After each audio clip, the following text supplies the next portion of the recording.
Membantu sesama, tak pernah bedakan anak bangsa, menjunjung nilai-nilai Pancasila, dasar dan menanti setia.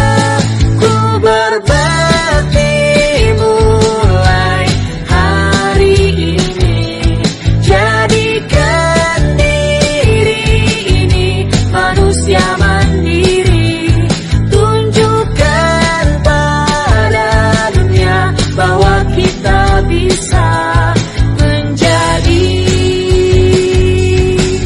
yang terbaik di bumi, Ibu Pertiwi kami.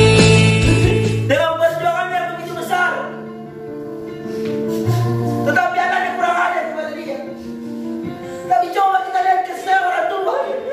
Walaupun kurang ajar, tapi tetap kita kasih makan, tetap kita berikan HP, tetap kita kasih wajahnya. Coba lihat. Kira-kira bagaimana? Masih berani tetap betul? Masih berani?